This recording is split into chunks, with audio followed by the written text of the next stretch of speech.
Are you struggling for consistency in your sim racing? Does your iRating look like a roller coaster? If so, we have good news for you. The way to get more consistent is to first understand what you're doing differently than the professionals. And VRS is the answer. With our competitive subscription, you will have the telemetry, setups, tutorials, and everything else you need to fully analyze your driving. Our data packs and the ability to compare your driving with the best in the world will show you exactly where to adjust your inputs, change your driving line, and shave seconds off of your lap times. And our powerful and precise Direct Force Pro wheelbase and precision pedals are being used by some of the world's best drivers. All these champions agree that VRS hardware is not just the best on the market, it's also priced well below the competition. So if you're looking to upgrade to direct drive and the best pedals in sim racing, VRS is your answer. If you want to get better, get faster,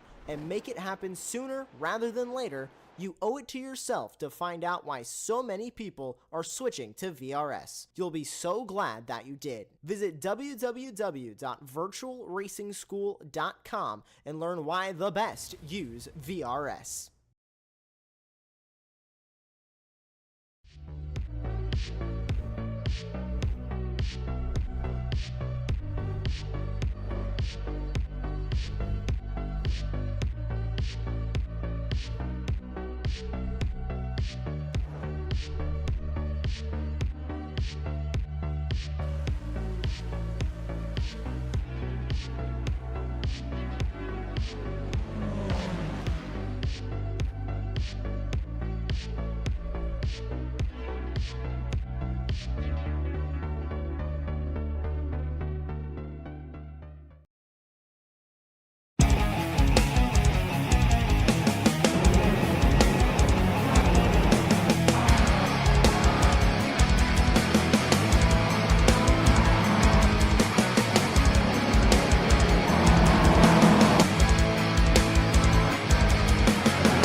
Okay.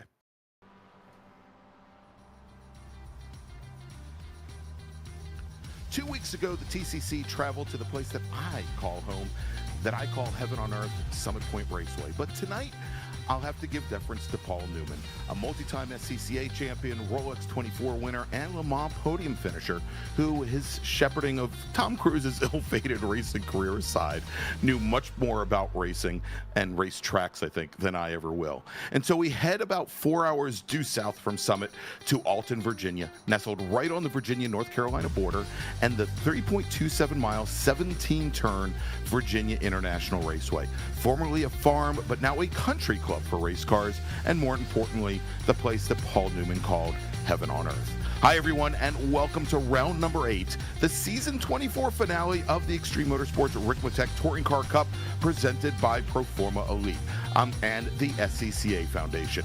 I'm Greg Ginsburg, and joining me in the commentary booth is Larry Lefty McLeod, and we've got Josh Wilkie in the virtual production trailer. He's bringing you all the best camera angles and action that Apex Racing TV is known for. So tonight, it's round number 8 of the championship, Larry, and never mind that we're at one of the most beautiful race facilities in the United States, but we've got 4 championships that are up for grabs with just one more race here this season. Yeah, that's what it all comes down to tonight. Really a fantastic racetrack for draft racing, and we've got a couple of classes that do that in spades. So this could be a lot of fun. This could come down to the roller coaster on the last lap, a hog pen pass for the win. Who knows what it'll be, but we've got an hour of racing when green flag drops. It could be a very exciting night here to award some champions. Yeah, indeed, Larry. And, we've been here to VIR. Matter of fact, I think we wrapped up season 23 in very much the same manner, going to Summit Point and then going to VIR to wrap up the season. And, this is a track, of course, as you mentioned. Well, that's an interesting entrance to the pit lane by Mike Chase. We talked about the drafting and how these cars work very well with the draft, and the two very long straightaways here at VIR certainly will highlight that. But there are so many other parts of this racetrack that allow the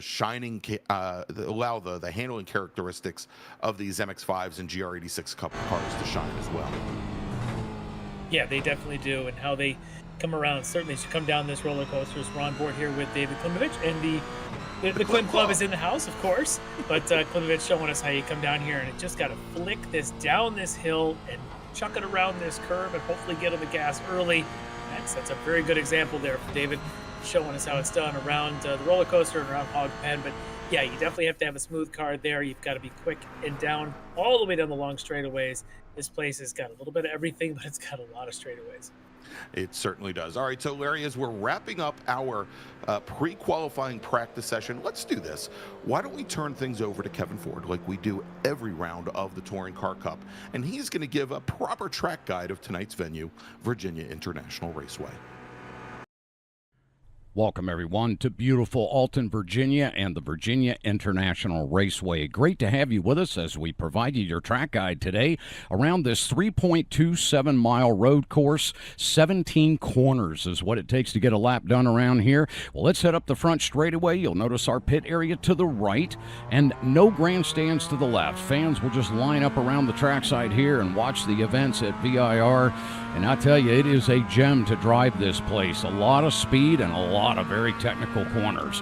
Heading down into turn one here, you'll notice this is a very heavy brake zone as this corner rotates very tight on the very start of the corner, and then it opens up on exit here.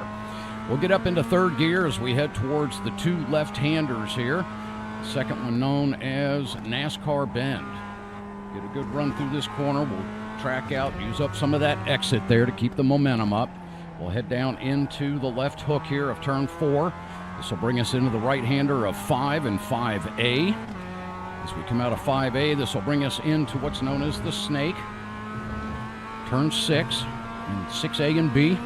We'll now head up this little short straightaway here. May see some overtaking opportunities here, but this will lead you into the uphill S's, so you will have to get that pass done early. Coming up through the S's here, we'll have a slight right-hander. We're still wide open through this section. We'll come down on the brakes, just a little tap there, come right back to throttle, and get that run down through South Bend. Now, up into the double right-handers here, into Oak Tree. Very technical corner to get right. You do want to get that speed off this corner, as this will bring you out onto the backstretch, and it is a lengthy one. You can see climbing the hill here how much time these drivers will have in the slipstream to take advantage of some overtaking opportunities as they head up here to the roller coaster. As we come up over the crest of the hill here, you'll notice the track dips down, and drivers will head up into the roller coaster heavy on the brakes, down into fourth gear, into third, and then into second. Very tight right-hander here, come right back to throttle. Down into this left-hander of 15. This will bring us into turn 16 and 17, the two final corners on the course here. This is known as Hog Pen. Now coming up out of Hog Pen, we're going to head back out onto that front straightaway. We'll use up all that track coming out off the exit, as you definitely want that momentum. Heading down the front straightaway. I tell you what, there you go. There's the thrill ride of VIR for you. That's your track guide. We appreciate you being here. Thank you. To be able to do points. Okay. All right, thanks so much to Kevin Ford for tonight's track guide of Virginia International Raceway. And Larry, now that we've got the track guide out of the way, we're actually a couple minutes into the start of qualifying here at Virginia International Raceway. And as we always do in the Touring Car Cup, and why should round number 8 be any different?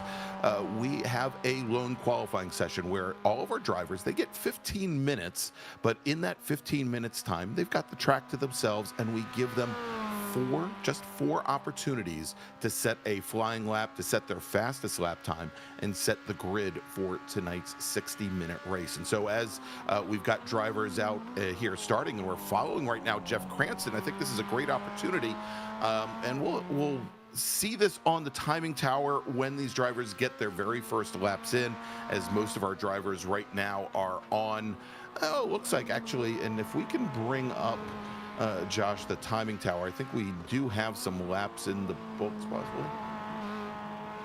Oh, yeah, you know what? It looks like all of our drivers, Larry, actually had off tracks on their opening laps. It could be. We don't actually have any lap times in yet. But Yes. but what we'll do this here. We're watching David Klimovich right now, and I'm sure the Klim Club is going to be very happy that we've got him. He is in the Club Sport class. He is in Club Sport AM, driving the number 21 machine. And the way we can pick out the Club Sport AM machines, if we can get a side shot of his car here, Josh, you will see that the Club Sport AM drivers, they've got the orange number boards on the sides of their cars. They got orange mirrors and end plates on the wings. And maybe when David Klimovich comes across the finish line here in just a moment, hopefully we'll see a time on the board for him. There we go. We've got one there for Klimovich. We also have one for Andrew Sharp, and hopefully we're going to talk to Andrew Sharp in just a few moments here. We're hoping to get him in as a pre-race interview. Andrew Sharp is in the Club Sport Pro class, and you can tell the pro drivers because they've got the black number boards on the sides of their cars, black mirrors, and end plates on their wings. So those are the two Toyota classes. Why don't we move over now to Street Tuner and our Mazda MX-5s. Like Trev, we'll take a look at Mike Chase here in the 314 machine. He is at the moment our provisional pole sitter in Street Tuner Pro, and all those Street Tuner Pro racers, they're going to have the red number boards and red mirrors on their Mazda MX-5s. Obviously no wings there. And so now let's move over to Street Tuner AM, and one of our drivers, like Steve Daniel, is out on track, one of our Street Tuner AM drivers, and you can pick out those AM cars because they've got the green number boards and mirrors on their cars. And lots of them. In fact, at least one in every class so far has laid a lap down. As you mentioned, Andrew Sharp had the quickest one so far in that Club Sport Pro, and he's in that points battle with Eric Violet, who hasn't left the pits yet. He is in the sim. He will be getting laps. He always waits near to the end. He always waits till the very end. He does. So we've got a couple different points championships. Obviously, Club Sport Pro, those with the black number boards and all that stuff, they are in a tough fight between Sharp and Violet. And then in the AM category, Mr. Klimovich has the lead coming into tonight. But it is tight. I don't know if we're going to be able to get the full points up for us here. Yeah, here, tell you what. Let's see if we can get them up here, Josh. Let's take a look first at Club Sport Pro, where we've got Eric Violet as your current points leader. And he has, and there we go. There are the points. As you can see there, he's got 381 points. He's 12 points clear right now of Andrew Sharp. I think coming into tonight, this is probably the biggest margin that we have between first and second across all four of our classes. So we've got Andrew Sharp there from Vermilion Motorsports with 369 points, and he only has 4 points separating himself from Friendly Neighborhood Racing's Mariano Barrios, and Matt Porter not all that far behind. Again, Club Sport Pro, that's for our Toyota racers. Let's take a look at Club Sport AM. And to make the Klim Club awfully happy here, David Klimovich, he's got 285 points. That is 3 points clear at the moment of Tom Jenkins from Midfield Motorsports, who's got 282, with Dale Maxwell 10 points back from there. Very, very close there in the M class between Klimovich and Jenkins. It's anybody's night tonight. It is, and Larry, it's just as close right now in Street Tuner Pro for our Mazda MX-5 racers. Chris Thorman, who is our fastest driver in the MX-5s during practice this week, he has 356 points. That is only 3 points clear of Travis Schwenke from Orion Racing. With David Payton, that is Thorman's D2D teammate, another 18 points off of Thorman right now, 15 points out of second at the moment, with Jeff Cranston another 8 points back from there. And if we take a look at Street Tuner AM, Larry, this is the closest one. Victor Harris with 316 points. Steve Daniel, 315 points coming into the final race of the evening, and both racers are here. Yeah, we've got a lot of contended classes. It'll be lots of either excitement or disappointment at the end of tonight.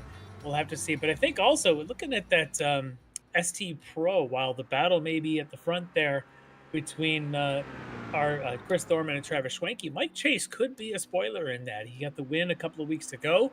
I don't know that he's going to be able to get enough events to qualify for the overall in this thing, but he's got a couple wins on this season. And that if he's able to pull one out tonight, that could play spoiler to either Chris or Travis. So those two are going to be fighting with each other and maybe also fighting with a Mike Chase. Yeah, and his entry to pit lane notwithstanding, Mike Chase currently your fastest Street Tuner Pro driver here in qualifying. He is currently on his fourth and final flying lap, and he's got a 207.89 in the books right now, and that is, oh my gosh, it's almost 0.6 of a second up on Travis Schwenke, who's currently our second fastest driver in Street Tuner Pro. As we go on board right now with Chris Thorman, who is working his third of 4 possible flying laps. He's currently your 5th fastest driver in Street Tuner Pro with a time of 208.98. Let's see if he can improve. And as he comes to the line, no, Larry. He's actually about 15 hundredths off of his previous best lap time. So he's got one more opportunity to work things up here. Well, unlike some of the other tracks where qualifying becomes hypercritical, this is not one of them. This is a place where just staying in the fight up to the end is really where it matters. We've seen this class in this series at this track come down to the last lap. That's right. And on this straightaway. Yes. Exactly. Yeah, so I think Sharp knows that tonight just staying with Violet may not be enough. He's going to have to get in front of him. And I don't know that I don't see Mariano Barrios in the sim tonight. So that may help Andrew at least make sure he holds on to a minimum second. But if he wants to win this thing, he's probably going to have to make sure he's ahead of Eric Violet, and might even help if he can get another car up there with him. Maybe Tom Rathke, maybe it's his night tonight. We'll have to see. All right, so we've got about 11 minutes remaining in the qualifying session, and I was looking to see if we've got Andrew Sharp waiting for us. And Larry, Andrew Sharp has just now arrived in the green room. Why don't we talk to the driver of the number 24 Vermilion Motorsports Club Sport Pro Toyota, currently running second in the championship. All right, Andrew. Well, so welcome to the pre-race part of tonight's festivities, as we're all getting excited about the finale here and all the points. So have you done the math? Do you know where you need to be? And where, more importantly, I guess, where Eric needs to finish for you to take this championship? My guess is that Eric needs to finish dead last, and I need to win. That's my guess.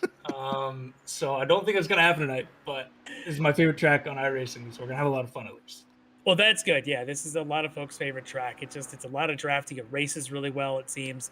And so I assume that if it's your favorite track, you feel comfortable that you can at least be there in the end when it comes down to seeing the checker first.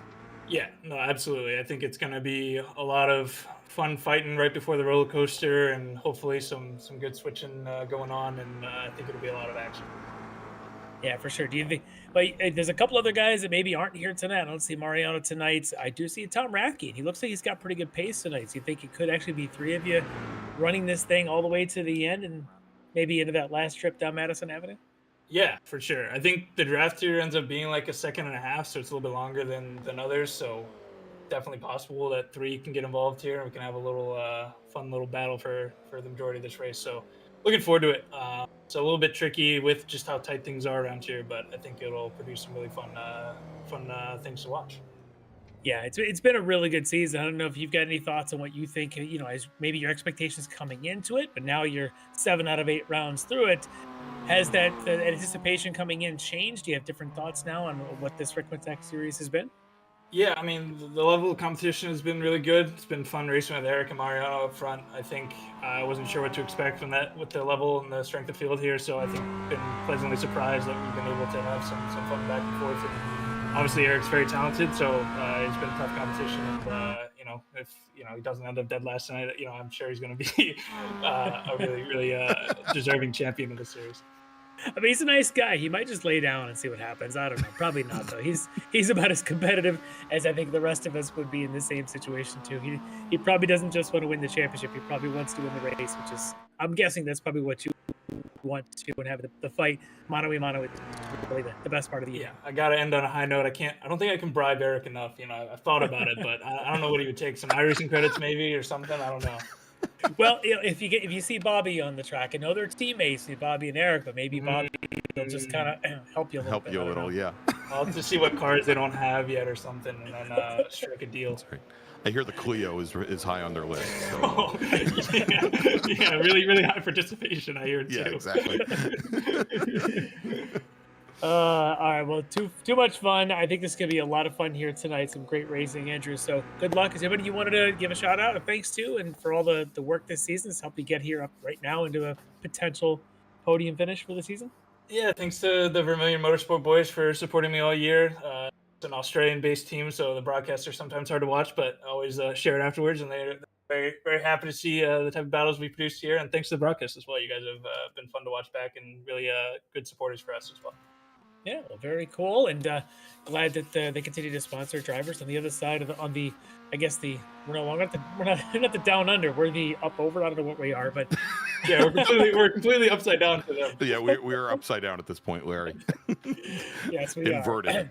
are. In fact, they're having, I think, probably about lunch right about now. Yes, but hopefully they do enjoy this every week, and I'm glad that they're on board. And so, Andrew, good luck to you tonight, and maybe with any luck, we'll talk to you in the Victory Circle here in about an hour. Sounds good. Thanks, guys. Have a good one. All right, there you go. That is Andrew Sharp from Vermilion Racing, currently sitting second in Club Sport Pro. We'll see if he can overtake Eric Violet there for the championship. But Larry, I know you said that qualifying isn't as important here at VIR as it is at some other facilities. But Eric Violet, your fastest driver on track, and should note that the Club Sport cars, the GR86s, lapping here almost 2 full seconds faster than the Mazdas. All right, so let's run down the starting order here, and we're going to start off with our Club Sport racers, and then we move over to Street Tuner. Larry, if you don't mind, I'll grab the Club Sports here with Eric Violet starting on the pole. He is your pole sitter tonight with Andrew Sharp starting to his left. Tom Rathke and David Klimovich, they will make up row number 2. Klimovich is your Club Sport AM pole sitter. Jeff Jacobs and Bobby Childs, they'll make up row number 3. They'll be starting 4th, or pardon me, let's try this again. Yes, they will be making up row number 3. They'll be starting 4th and 5th. Then we've got Dale Maxwell and Tom Jenkins starting side by side there, 7th and 8th. And then we've got Russ Ruddock and Rodney Carey. They'll be starting 9th and 11th, making up row number 5. And then Leo Dragotta, our sole racer, on row number 6. All right, take a look at our Miatas, and on the pole tonight, and he could be the spoiler. It's Mike Chase from Chase Motorsports. He'll be alongside one of our championship contenders here in pro category, Orion Racing's Travis Schwenke. On the row 2 on the inside is Jeff Branson from Craney Customs. On the outside, David Payton. They're the Canadian there on the outside of row 2. And then on row 3, it's going to be Chris Thorman on the inside. And he comes in with a championship lead, so he'll be at the tail of that 5-car pack. But intermixed, and actually right next to him, is going to be the pole sitter for the STMs. That's going to be Steve Daniel. He's in his own championship fight with Victor Harris. But alongside Steve, actually, Steve's going to be alongside Chris. So Robert Brist is going to actually be on the inside of the next row with RFC Racing. And Victor Harris, the other one of the contenders there in the STM from Rochelle's Racing, he'll be on that last row alongside Robert. And this could be a very interesting race among some rivals that are near each other on the grid for sure. Indeed. All right, so for our start, I'll give you a little rundown on our start procedure here, is that we do have what some of us in club racing will call a split start, where our Street Tuner drivers will start about 10 seconds back from the Club Sport Toyotas. And as opposed to a lot of other racing series in iRacing, we do have a real live starter that will give the start command to each of our racers here. So we'll keep you apprised and show you both of those race starts here this evening. And Larry, a couple notables here. It looks like Travis Schwenke not making it to the grid. And so that is something... Yeah, it's huge given where he is in the championship right now, only 3 points back from Chris Thorman, and his Orion teammate Leo Dragotta driving one of the Club Sport Toyotas he did not take to the grid either. He was scheduled to start last in the Toyotas, and looks like he may still be on the pit lane. Yeah, no, Dragotta didn't actually take part in any qualifying laps. Perhaps he wasn't able to be in the session there this late. But in the Miatas, though, Travis did. Travis did set a lap, as we talked about. He should have been second on the grid there on the outside of the front row. So going to be very interesting there to see if Travis is still going to be able to make it and try to keep up with his rivals. Of course, he's going to be chasing Chris Thorman for the championship, and I'm sure Travis doesn't want to miss this opportunity. No. All right, so Eric Violette bringing the Club Sport Toyotas up Madison Avenue. We'll see them start to form up 2 by 2 here in just a brief moment. Of course, we want to thank, as this is our last event of the season, Larry, although the Touring Car Cup's going to be starting back up in pretty short order. Want to thank our sponsors this season. Of course, longtime title sponsor Ricmotech, our qualifying sponsor Proforma Elite, and the SCCA Foundation, a 501c3 public charity that supports charitable and educational programs that further the SCCA's purposes and for the benefit of the motorsports community as a whole. To find out more info about them, go to sccafoundation.org. All right, so we should have our Club Sport Toyotas getting formed up. It looks like the Mazda's still working to get 2 by 2 as they're coming here. But now we've got the pace car on the pit lane, Larry, waiting for that command from our starter. And we are a green flag here at Virginia International Raceway, and we are underway as Eric Violette gets a quick start here on Andrew Sharp. Sharp to the outside, and he drops about a half a car length back as they are still mostly 2 by 2. Hard under braking and going down into the horseshoe at turn number 1. And our Mazdas now getting their green flag as well, Larry. Yep, so now our Mazdas will come on up. And again, no Schwenke yet, but I think that might be him moving down pit lane to join the field as they roll on by, so that'll be good. But it's going to be Mike Chase leading the field and getting their green. Well, and they haven't gotten the green yet. I was a little premature there. Now they have the green. There they are. And we are underway here in Street Tuner at VIR. And let's see where Travis Schwenke folds in. If he loses a lot of times, they go into one. Larry, I think he timed it pretty much perfectly. He's right there with the field as they go under braking in the 1. And that's what he needs tonight. Now, I guess maybe good for him is that his chief rival is kind of a mid-pack in this group. Didn't actually qualify all that well, Chris Thorman. So that might be the best thing for Travis. You can see him right going around the 51 of Robert Brist right there. Robert being cordial, knowing the situation, letting him on by. Another interesting one is Victor Harris, who's in contention there with Steve Daniel for the championship in the M class. Victor actually didn't complete a qualifying lap. His strategy may have been just go ahead and start at the back and just survive the first lap. Turns out he and his rival are nose to tail anyway here as they hit a mistake for the first time. All right, as our Club Sport drivers come out of Oak Tree, or maybe Oak Treeless now for the very first time, and make their way down Madison Avenue, and already Eric Violette and Andrew Sharp starting to break free from the rest of the pack. David Klimovich, our AM category leader right now, he is sitting in 3rd position in that green and white number 21 machine, and he actually drafts right back up to the 2 leaders as they come down the roller coaster for the first time. Yeah, for Klimovich, he just needs to stay ahead of Tom Jenkins, his chief rival. But we know throughout the season, each race seems to have a series of ups and downs for both of those drivers. So it's going to be very important for Klimovich and for Jenkins to be clean tonight and let things sort out once we get after our pit stops partway through. But taking a look already at the Miatas, and look at that, Mike Chase with a couple of car lengths already.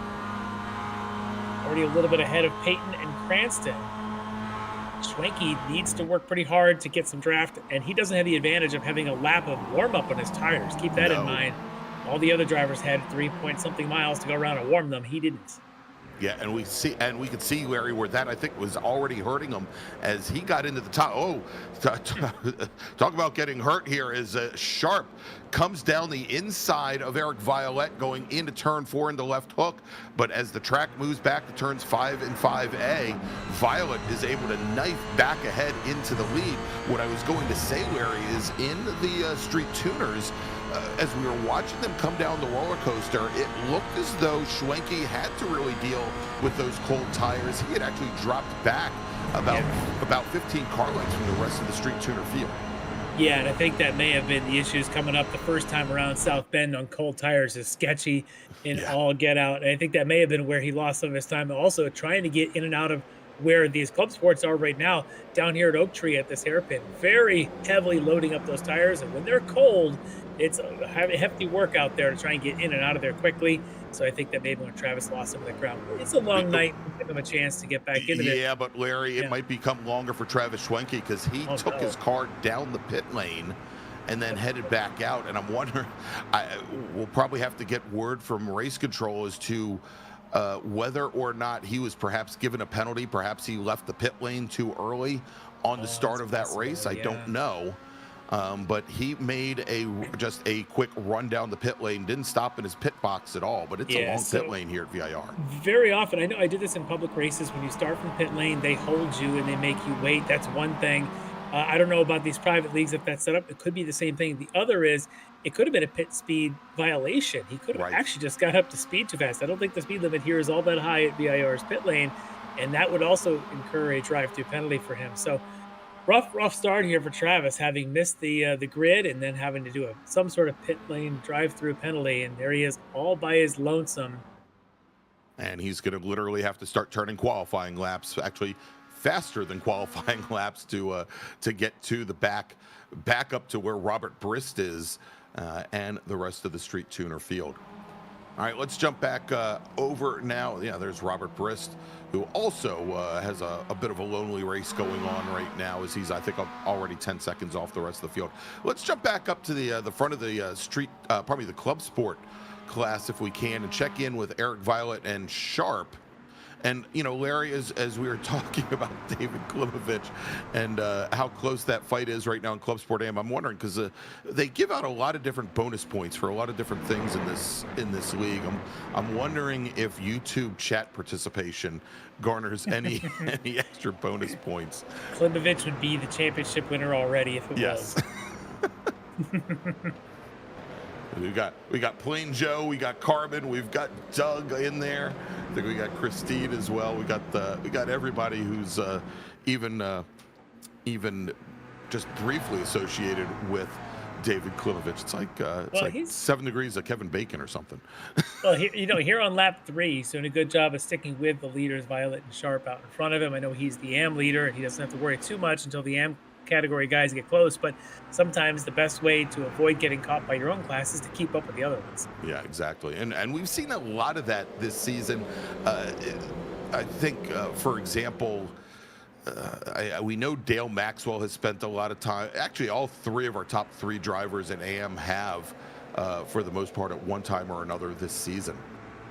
And there's Dale Maxwell right now.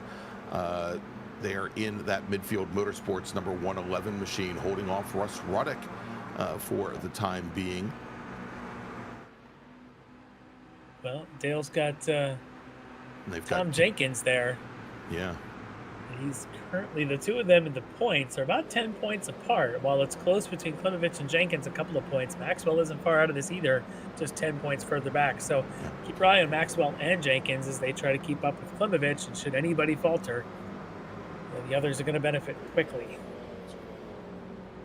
Well, and we'll have to see what they can do, as they've got Jeff Jacobs, the driver of the number 38 SCCA Foundation. That's one of our pro class cars just ahead, and we've noted over the years and in the many different Ricmotech series in which he's raced that he is a very difficult pass, to say the least. Yes, he is. Sometimes drives the widest GR86 you've ever seen. That's right. Back to the front. Nothing's changed here, and everybody at this point maybe just settling in a little bit to the groove here, knowing it's a long night, just about 12 minutes into our 60. Knowing we got a pit stop along the way. Now, this is where Andrew Sharp was hoping maybe in the back of his mind that Eric Violet would have a problem and finish dead last. That's probably not going to happen. Not going to happen. What Sharp can do to help himself is to save his tires, as well as to save some fuel. Being that second car allows you a little bit of that freedom to do those things, and to let Eric set the pace out in front. See, and I thought you were going to say, Larry, what he could do to help himself is to give Violet the chrome horn right up here at the top of the roller coaster. Maybe. The Clem Club would go nuts. Let's hope that doesn't happen, or it will definitely be my last night as an announcer.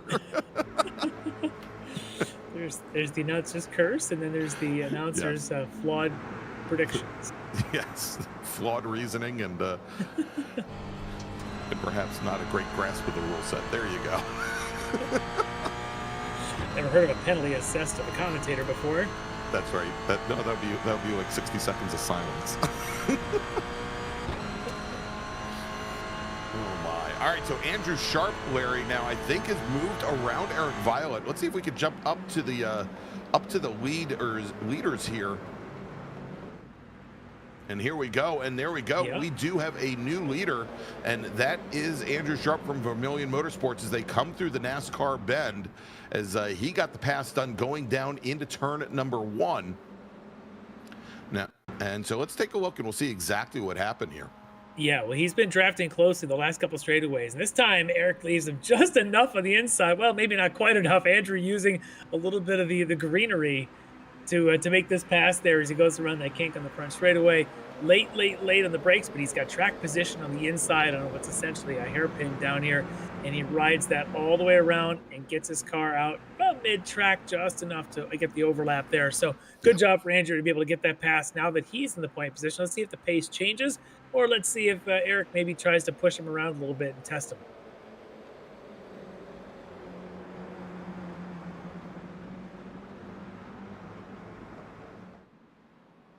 Good to see Tom Rafke also kind of running with this front pack there, right in behind Klimovich. And I think the that's white Granite State Racing machine, right up there.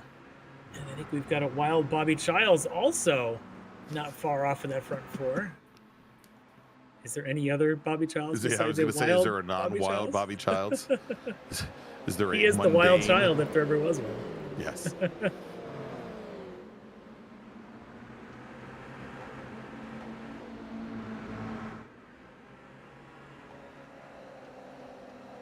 First time here for Sharp coming on roller coaster with the pack behind, but behind them is still this battle ongoing here with Maxwell Jenkins right behind Jeff Jacobs.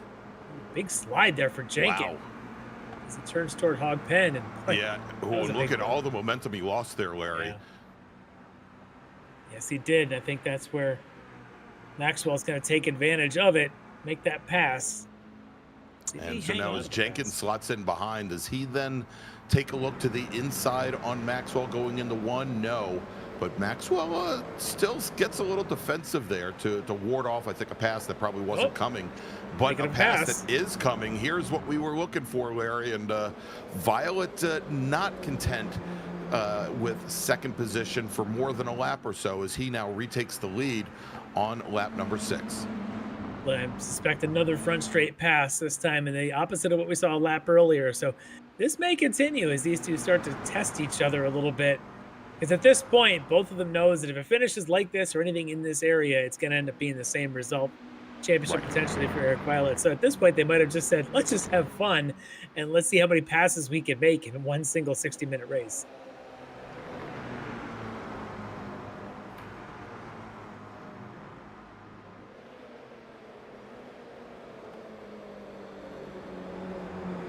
This track just really creates a lot of these great types of races in these kind of cars because there are so many opportunities for passing. Obviously here on the back straight, there on the front straight where the two passes have already happened, but even if you're pushing it, you can get passes done even on that short straight between the snake and the upper S's as well. So this place got some good passing zones right through here, that short straight. I was going to say, right as you go into the S's up, and it looks like Sharp now looking to return the favor, although with Violet there to driver's right, he'll have position as they come down the roller coaster initially. Violet got some curb there. Wow. Yeah, Sharp just kept it pinned onto the curbing there coming through 15. And as they drop down through Hog Pen, get into that little compression there, both drivers carry a lot of speed back out onto the front straight. Actually, all four of them looking great through that section of the track. And I've always found Hog Pen to be probably the most difficult, especially since the repave, the most difficult corner on the course. All right, well, take a look at this. Last time we know that Violet was able to get around Sharp. This time Sharp's going to take the defensive line of the inside. Violet's going to try and go around the outside. He's not going to be able to make it stick. Sometimes you get on the gas early enough, you could do that, but not able to do it this time around as they head up here towards turn 3, this NASCAR left-hander. And then diving all the way down into left hook, which to me always comes up faster than you want it to. Yes. You barely have the wheels straight, and it's time to hit the brakes already. Yeah, and I think the key there is we saw Violet try to go around the outside on Sharp and set up to be on the inside going into NASCAR, is to just get a little bit, just the tiniest little bit of overlap between your nose and the quarter panel of the car ahead, so that the lead car feels uncomfortable going down to the apex over at NASCAR, and that would then set you up for left hook. But you know, we saw there where Violet just hasn't been getting a good drive out of the horseshoe. Yeah, if you can get out of there and really get the power down, get your hands straight as early as you can coming off of 1 towards 2, it gives you an opportunity to get out. You have to drive the car all the way to the outside of the track because that gives you that overlap that you were talking about. It allows you to keep your nose to the left of the lead car and then possibly get the side-by-side through NASCAR. But we'll see if we get a few of those opportunities later on. And as they're on Madison Avenue once again, let's see if Violet decides to pop out. He just might. Ooh, he's actually tapping the brakes a little early, but making sure that he stays in line. Didn't pop this time. I was gonna say, it's like being in a real car with floating calipers, and he's checking for brake knockback over there. I often get accused in my sim leagues of tapping the brakes early before I actually go to them. So people that race with me are very familiar with the flickering brake lights as we approach a corner. Who are you, Daniel Ricciardo? Isn't he the last of the late great breakers? Or late breakers? No. The last of the late breakers is apparently Stroll. That's only behind the safety car. Come on now. Yes, exactly.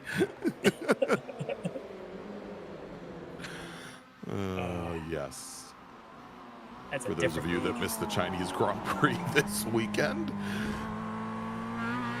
go check out the safety car periods. That's where all the action was. Basically, yeah. Fast forward to the safety car and just stick around because it doesn't end the first time you think it does. No. All right, back to our Miatas, and we were just on board there for a second with Jeff Cranston. He's right there behind. Yep, there he is. It's the 52 of Victor Harris. Yeah. Yep, going around Chris Thorman. And again, Thorman is the points leader in pro. Harris currently in second. And he was the fastest driver in practice this week as well. Yeah, he seems to be a bit of a struggle here, but look at that 97 of Cranston kind of all over the inside of Thorman. I'm not sure what's up with Chris right now. He is not having a good race so far. The only thing good for Chris Thorman is that Travis Schwenke may be having the worst night of all. Yeah, exactly. And that might be the best thing that Chris could have hoped for. Not that you hope your rivals have their own issues, but if you want to win a championship, sometimes they can help you. A little luck. Yes. Nobody wins a championship without a little luck. That's right. I was going to say, if a little puck luck, but that would only make sense for Josh, our producer, and for Thorman's teammate David Payton. Hey, last I saw, the Leafs were tied, but I don't want to give away the ending. No. So Doug Klimovich in the chat says this is the longest hour of his life, and I'm wondering if that's because he's so invested in David racing, or if it's because of us swearing. I'm just gonna let that one go. Yeah. Oh, what? Coming Jeff down Jacobs. the pit lane. Yeah. Coming onto the pit lane now, Jeff Jacobs with right at about lap number 8. And Larry, I'm not sure what the story is there. We saw the pit window for our Club Sport racers not opening up until about lap 9. So he might be in maybe a little bit early. Yeah, he's just finishing lap 8, right in behind him though. Russ Ruddock. That looks like Russ Ruddock. So maybe they're both thinking they can make it to the end by pitting now. This will be interesting. Jeff is out. I think I confused Doug Klimovich. He's asking what in the chat.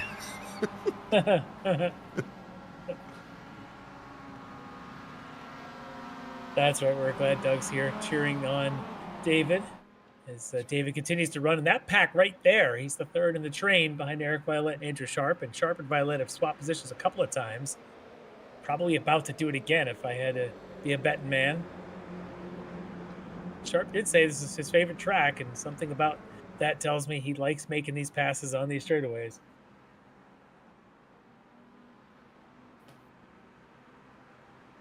He's close. We'll see if he decides to pop out as they crest the hill here.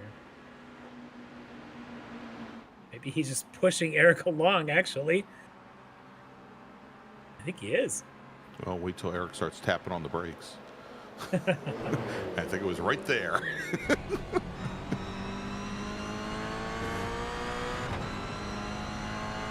On board here with Andrew as they come down roller coaster. Look at all the curb that gets used there as the car settles in and just plants over that outside, letting you get on that power. Well, you know, in watching Violet come down through there, Larry, I don't know if settling is maybe the right word.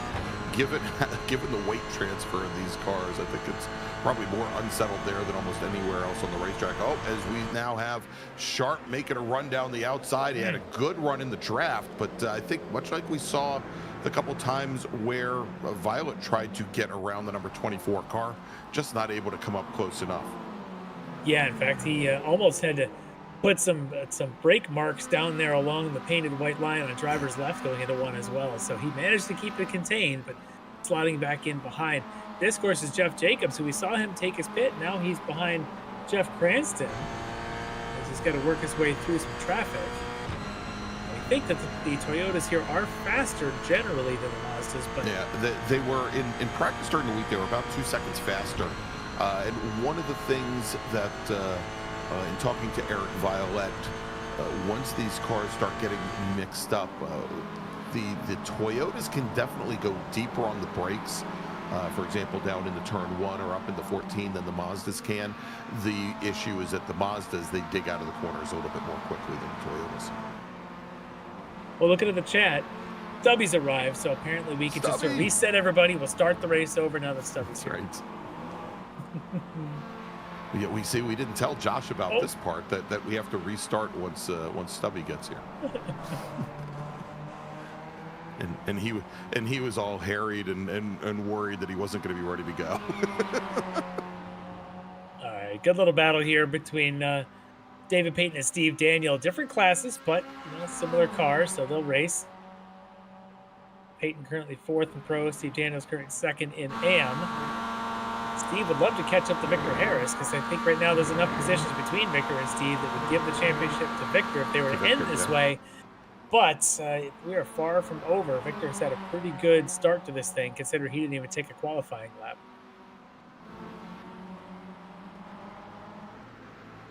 And there he is in the yellow and white Mazda right there, right behind Chris Thorman, the Pro Category Championship leader.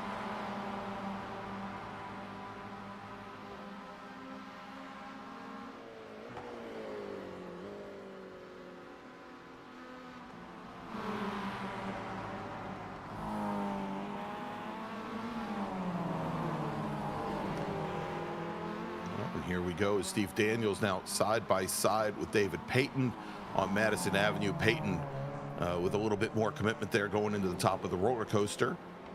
Hold off. Almost paid for the price there as well. You got to miss that apex turning in there at 14 and just about went a little bit wide, but he contained it. Was able to keep that thing going. Now there's Chris Thorman again. Chris Thorman's running 2nd in all of the Mazdas, and that's Victor Harris now running 3rd overall in the Mazdas, and maybe wants a crack at 2nd overall in the Mazdas. He's going to duck to the inside of Thorman. Going into 1. Victor Harris, I think he made it stick. I'll tell you what, Mike Chase might want to check his mirrors. He may have about a 4-second lead on these guys, but Mike Chase may want to look behind him. There may be a yellow and white Mazda in the hands of Victor Harris heading his way.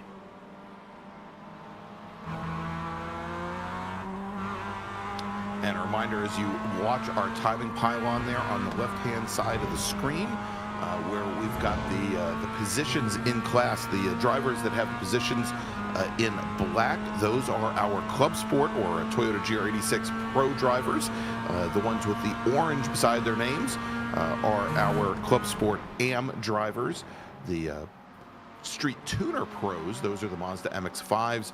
They've got the red position numbers beside them, and the green are the Street Tuner AM drivers. It's already in about half a lap. There's a couple of car lengths now between Victor Harris and Chris Thorman. Victor really did bring his A game here tonight. Did. Start to wonder if perhaps he would have been able to get a qualifying lap in, if he'd be a lot closer to Mike Chase right now, as Victor Harris has turned his best lap of the race was a 2:07.6 to Mike Chase's 2:08.0. So Victor right now is the fastest of the Mazdas in this field. And that includes even looking at Travis Schwenke, who continues to be, about 30 seconds down from these guys. There's about a minute down from Victor and Mike. And you can see him on the timing tower. Schwenke just not having the day after missing the grid and then having what appeared to be some sort of drive-through penalty, possibly for speeding in the pits, and not working well for him tonight. There he is. Yeah, looks like it's going to be a very lonely evening for Travis tonight.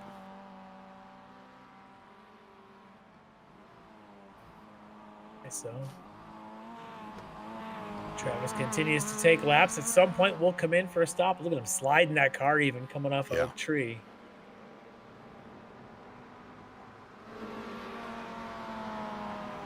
Victor not pulling away yet. As Thorman now looks like he's got the inside going up into NASCAR. They're going to go too wide. And that's going to push Harris out to driver's right. Let's see if Cranston tries to sneak underneath. It wasn't quite close enough. If Cranston had been up to the bumper of Thorman ahead, I think he might have been able to sneak underneath the 52 car as well. But Harris limits the damage. Yeah, he may have been, but decided just to slide in behind. And of course, that's Jeff Jacobs from one of our Toyotas, the one that's two, I guess, now that have stopped. Of course, Russ Ruddock being the other one. And Jeff just seems to be taking his time, knowing there's a pretty good battle in front of him. Probably doesn't want to interrupt what's going on. And there may be different classes between Thorman and Harris, but they're having a pretty good scrap.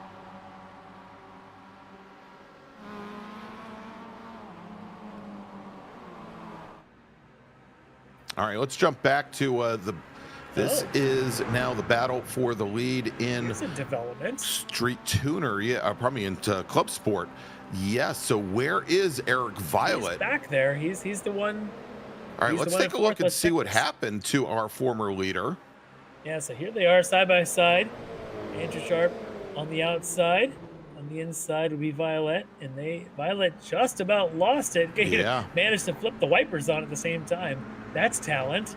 Yeah, I mean, we see that in real life racing. It's not often that you see somebody hit the wiper stalk on a virtual race. I just wonder, does his sim rig have a wiper stalk? If he does, yes. That's impressive. That is very impressive. Exactly. So talk about realistic.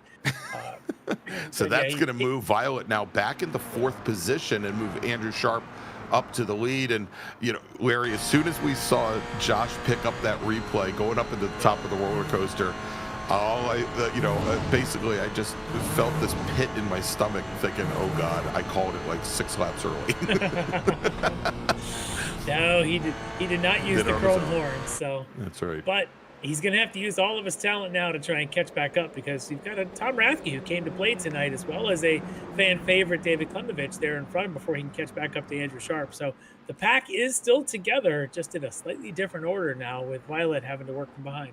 That's it. So move Klimovich, who's your AM category leader, now up into second place overall. He started fourth, so net +2 for him so far this evening, and we'll see if he can use that draft to his advantage and pull both Rathke and Violet up to the back of Andrew Sharp. I'm still amazed with these GR86 cars, how soft they look in the front, that when the drivers get into the brakes, how much dive there is in the nose on these cars. Yeah, they definitely have a lot of movement around. You really got to work the weight transfer in these cars. Yep. Oh, and Eric's going to take this opportunity to come in and take a fuel as he's pulled away from the back of the pack, probably thinking that's his best chance to put differentiation between Andrew Sharp. So this could be interesting with Eric Violet now pitting from fourth.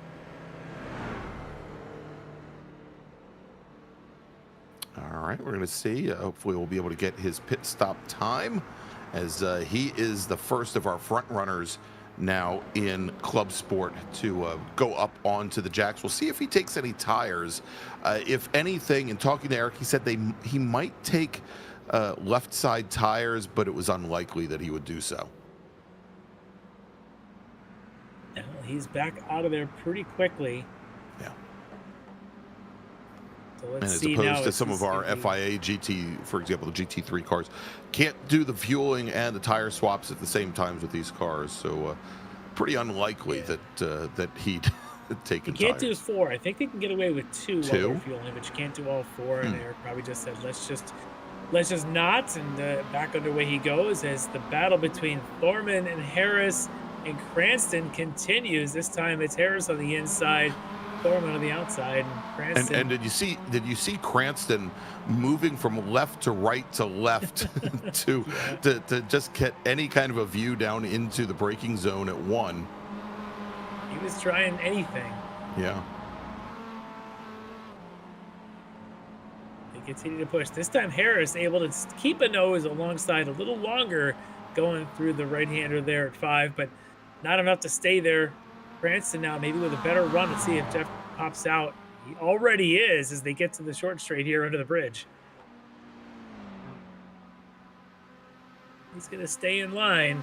Don't bump draft up to the upper S's. Cars get light, they say. Doing about 111 going up that hill. Apex speeds just about 100 here for the group as they go around South Bend. Yeah, they don't scrub off a lot there. No. Just a quick little brush of the brakes to get the nose to set so that they can turn in there for what is really the highest speed corner on the course. Having driven my real ND around this track at that corner, I was not 100-mile-an-hour apex speed at that corner. Well, Larry, it's because it was snowing at the time. It may have been a little snow when I was there, but even if it wasn't, something about the sim just being a lot more comfortable place to chuck it around on its limit than your actual real-life daily driver weekend car. All right, so the group stays in order. Still Thorman, second overall in the Miatas. As Bobby And Childs we've got, into the pits. Bobby Maxwell. Childs is in the pits. Dale Maxwell now comes into the pits, as well as Childs now heads back out. There's Wild Child Childs. There he is. Ooh, thank God the camera got pictures not on anymore. Dale Maxwell taking the opportunity to come in for his as well. Still leaving the Battle of Sharp as your leader, Klimovich and Rafke. That front 3 has not stopped yet. And that'll be interesting. We're going to keep an eye on them and their pace. They're still running in the 207s. That's fast. Eric Violet, not quite his last lap at 211. That may have been his out lap. So we'll see. His when he out puts lap, the I think, fire yeah. in. Yeah, we'll see what he's able to do. But Eric And pretty needs to smart keep move by pace. Violet after having that off, to just drop into the pits, hope that maybe he can make up the difference under the pit window. Certainly, yeah. Like these, if nothing else, it keeps everyone a bit of mystery to them. They're not quite sure of the paces, and they just have to sort of guess at what your pace is relative to their own. But Klimovich and Rafke staying in line, not really pushing Sharp around at all. That's allowing Sharp to run nearly his fastest lap over and over again. It's his fastest lap of the race, a 2:07.3. His last time by a 2:07.6 is because he's really not being interrupted around this place. So Violet's going to have to get with the program here if he's going to be running 2:07s like these guys are.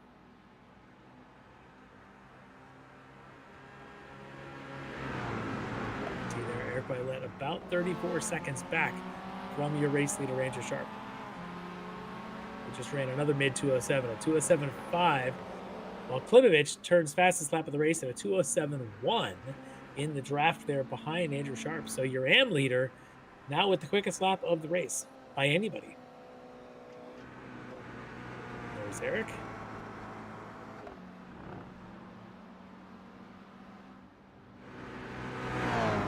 See what his flying lap time is here.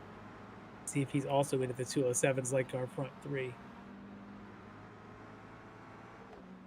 2:07.4, so he is matching pace right now with Andrew Sharp's 2:07.5.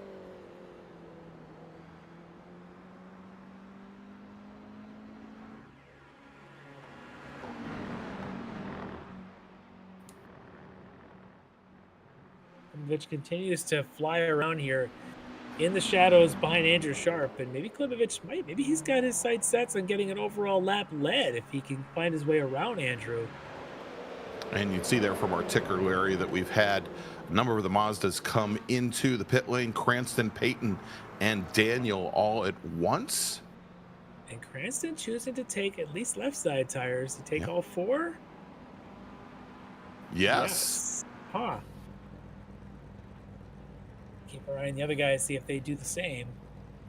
And out he comes.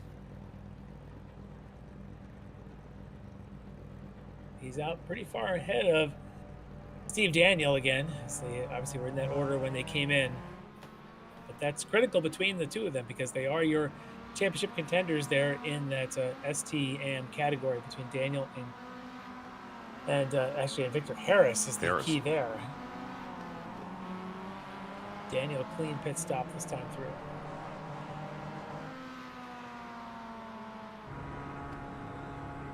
All right, Robert Brist bringing the 51 machine down the pit lane now as he pits in from 3rd in our Street Tuner AM category. And Larry looked like he might have missed the box, had to back the car up just a little bit, and he's definitely taking some tires. I hate when that happens.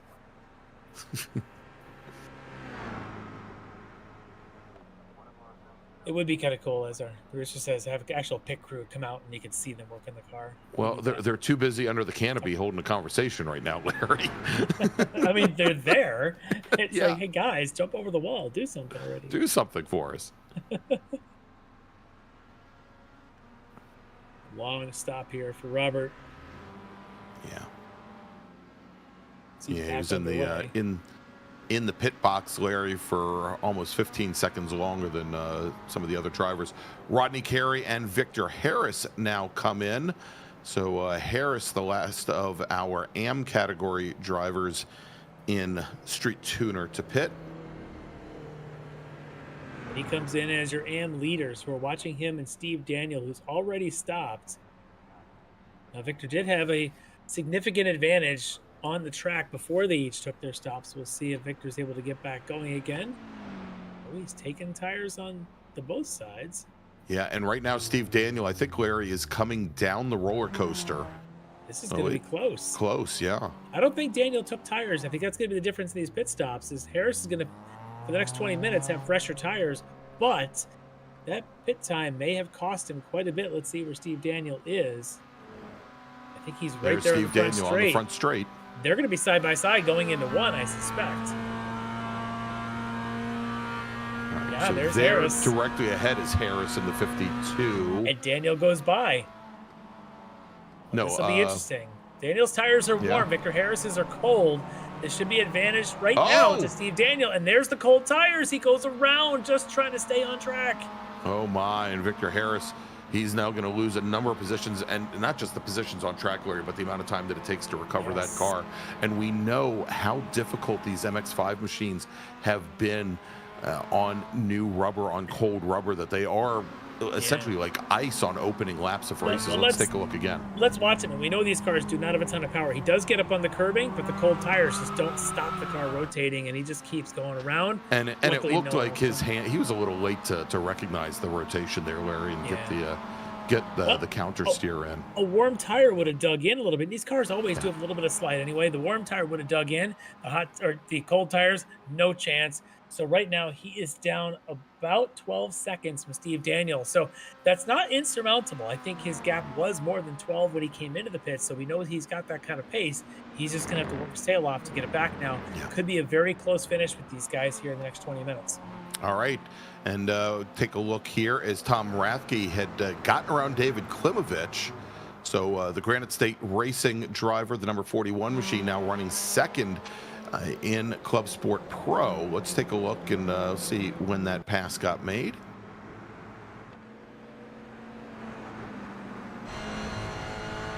Yes, oh yeah, we'll get that as issue. Yeah, Klimovic had some issues at Snake there, and really didn't have much of a say in the matter as Rathke was able to keep up the momentum. Yeah, Yeah, let's see so what he led comes to in it. here. He's got the car a little late to the apex. That carries him all the way to the outside at 5. And lucky for him, he doesn't go to the wall left or right. Look at that. Oof. That is a nice save. And for Rafke, also glad the save was made because he might have been a victim there had Yeah. the save failed. And here's Peyton alongside Steve Daniel as they continue their little battle.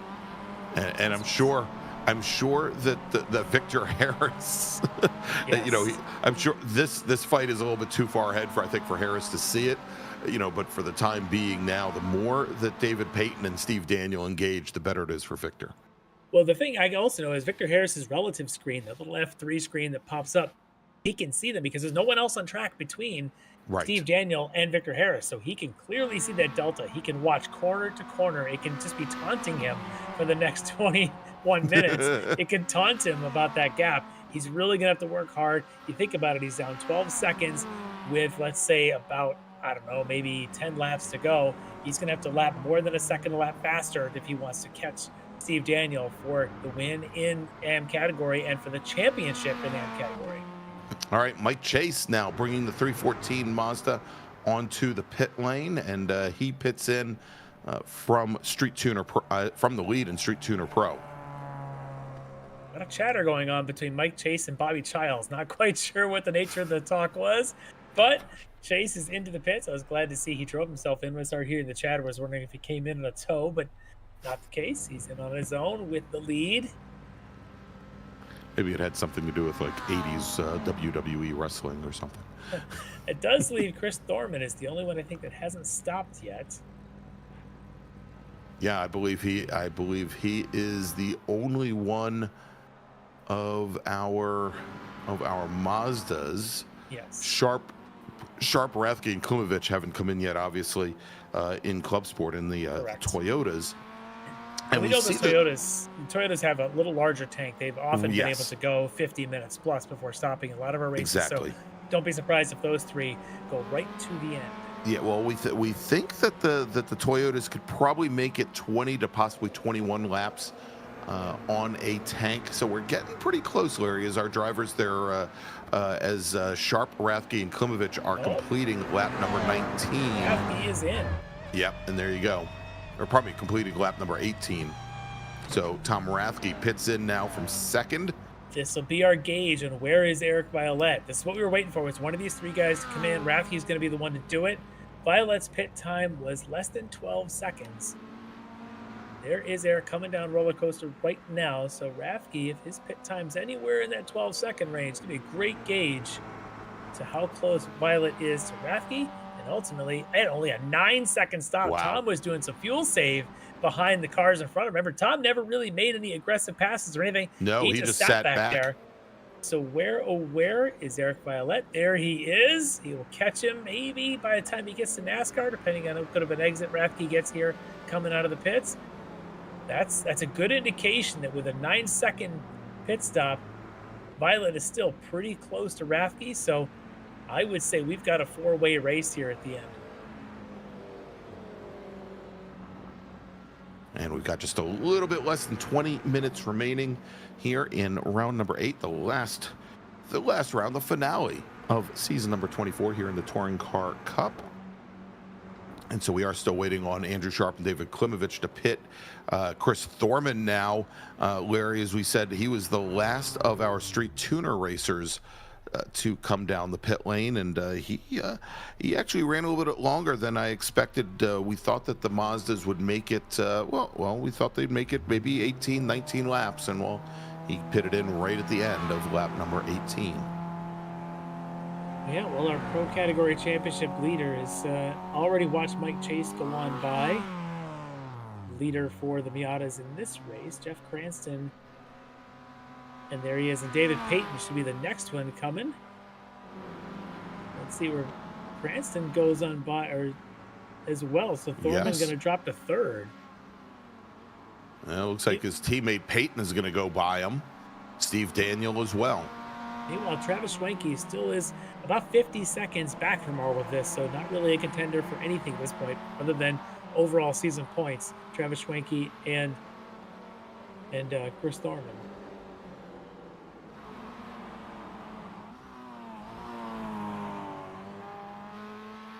There is Travis, the lone Orion driver today. There are nights where we've had 6 Orion cars in the field between a couple of drivers we have, of course, in our Toyotas, and sometimes we'll have a handful in the Mazda. Tonight, there's Travis waving the Orion flag.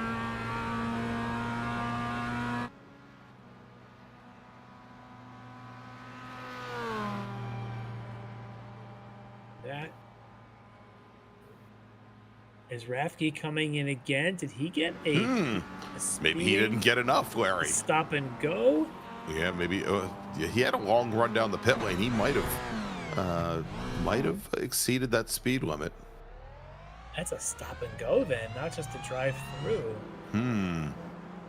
Wow, that's tough for Tom. He was having such a good night up to that point, running right there in that front pack of 4. He's going to have a good little race here with Jeff Jacobs, it looks like, as Jeff now catching up to him going into 2, but not really where Tom thought he'd be at this stage, considering how the first 40 minutes had gone for him. All right, Steve Daniel now has a couple of D2D drivers. That's Chris Thorman next to him, David Payton in front of him. Look at that late lunge there by Thorman. It just appeared as though Steve Daniel had just started to coast into turn 13, and Thorman just drove right by him at speed.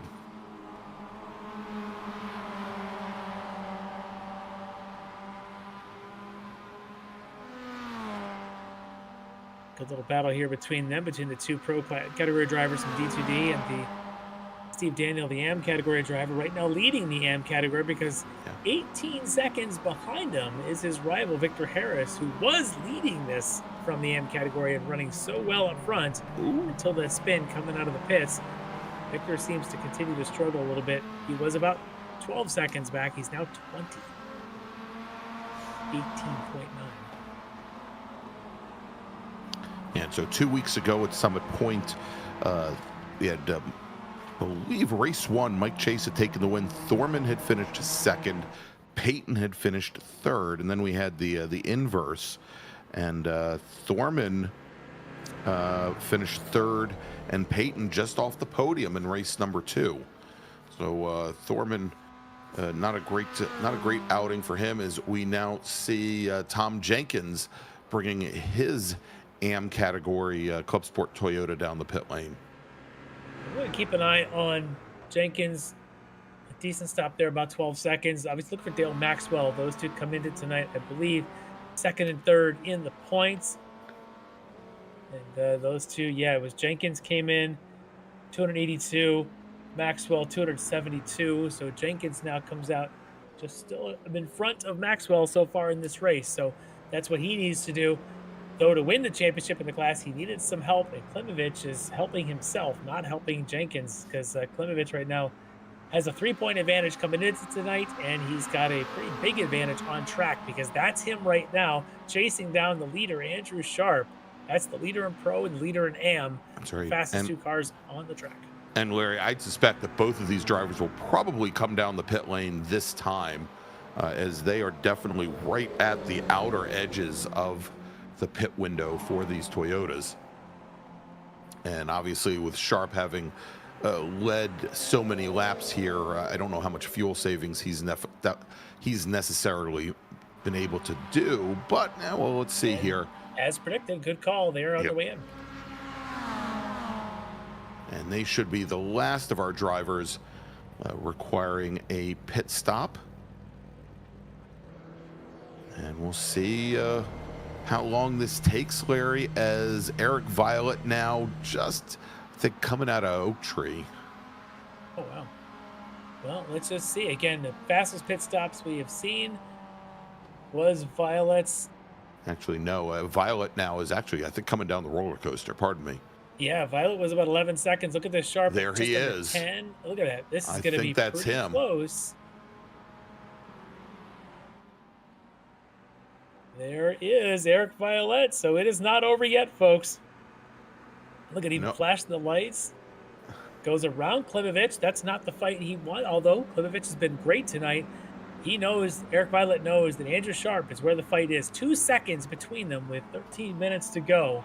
Well, and that's, given where Violet was when he dropped in for his very early pit stop, that's pretty much spot on, as he was the 4th out of the top 4 cars. Yeah, and Andrew's pit stop was about 1 second quicker than Eric. So about a second quicker, a little bit on track as well. There's your 2 seconds gap. Now, can Eric Violette reel him in? Andrew knows he's back there. Andrew, it's going to be tough. You always want to watch the relative and watch your mirrors, but you can't, right? You got to just go out and hit your own marks. But when you've got the championship leader behind you, it always seems to make you a little bit nervous. Like, you know he's going to get there. It's just a matter of when.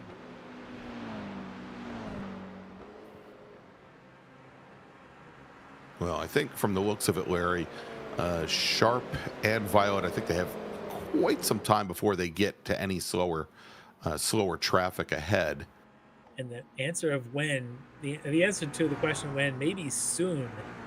Although Sharp got the better exit there at Oak Tree, it's climbing. You can watch. I love watching the little ticker of the gap climb. Now it was down to about 1.6 seconds as they came to the apex, almost to 1.8 to get the straightaway. But maybe just a little bit of draft goes back 1.8. I don't know. I think he got to be about 1.3 to start to feel it in these cars. Violet was carrying a little bit more speed as they came up to 13 than Sharp was, and he picked up another couple hundredths.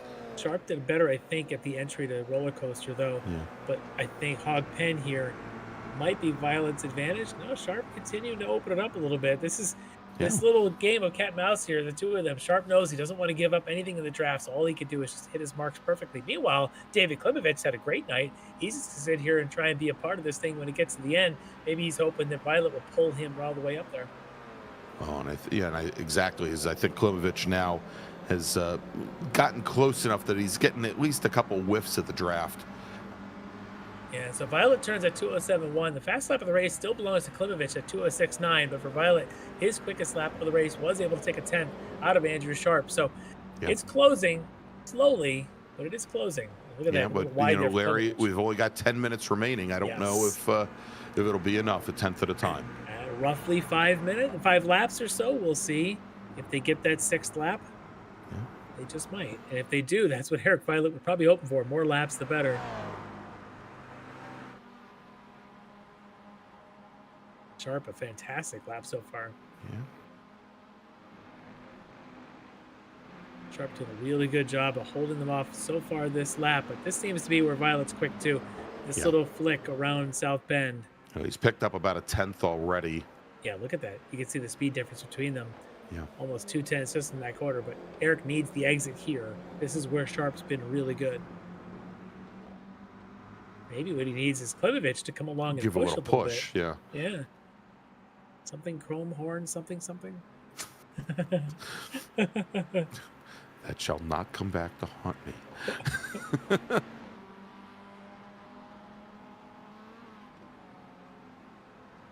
Now it's closing just a little bit. See what kind of run down the roller coaster these guys each throw in.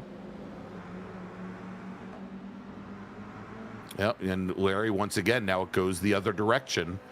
As we see Sharp getting a little bit better exit speed coming down the roller coaster, and he picks up about a 10th that we see Violet make up on the first half of the lap. Yeah, Sharp's on a really good lap here. Obviously, when you got Eric Violet, he's won a few races here and there. Sharp this lap at 2:07.3, Violet at 2:07.4. As we flash back to Tom Rathke in that battle with Jeff Jacobs after Rathke's issues earlier. Oof. Jacobs up close and personal behind him as Rathke had a big slide there turning in a roller coaster. Exactly, he's still swinging and swaying coming down the hill. That's a late turn into Hog Pen. He's going to hold it, barely. Yeah. That's the 68 of Jenkins, not that far up the road in front of him. And Jeff Jacobs thinks the grass might be faster. I don't know. He now pulls to the outside, driver's left. They're going to go side by side into one. That downhill braking is always comes up on you. It's really downhill. Quick. It's polished down so much there, Larry, and you see the epoxy that they've laid down on that big patch of asphalt there.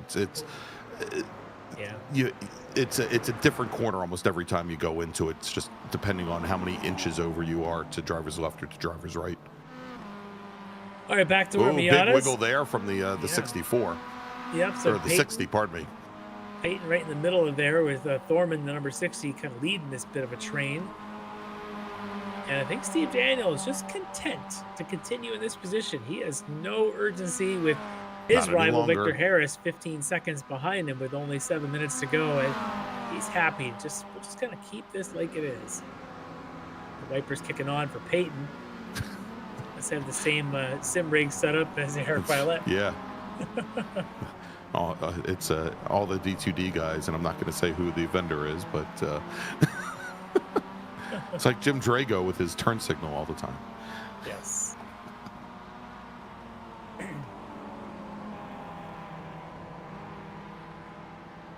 Ooh, All that Steve Daniel wants is he wants these two in front, their teammates, but he wants them to just play nice and keep the pace at a reasonable level so that doesn't allow Victor Harris to get any closer. Steve, content to just keep that at double digits and keep Victor at bay. Well, if I were Steve, I might maybe, I know you want to stay in the draft of the two guys ahead. I might give a little bit more distance because I'm starting to see both Thorman and Peyton, the rear ends are getting very, very loose, especially on the number 60 car, the Thorman machine. He's having a lot of issues with weight transfer in the car there, coming out of left hook. We saw that big wiggle coming through the horseshoe, and even a little bit of a wiggle there as he sets up for Oak Tree. Yeah. I don't expect these teammates to be on the same setup even, so they should have about the same condition of tires on the same setup. The car should be equally loose, one versus the other, or perhaps Thorman and Peyton are running slightly different setups. Sometimes drivers, even among a team, might tweak the setup to their own liking, but it does look like one's a little more loose than the other at this stage. Peyton watching. Looked okay coming through there.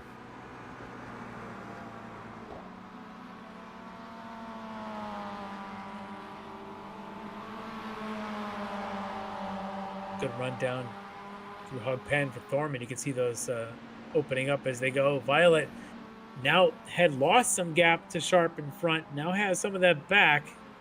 Klimovich, if nothing else, giving him an air push draft from behind.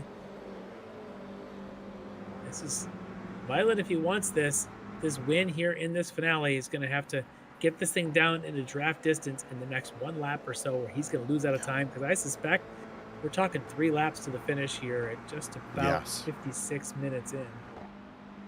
Yeah, and we're seeing Larry, like right now, is about as close as he's been since they finished that pit sequence, since the Sharp came back out, about 1.7 seconds the distance.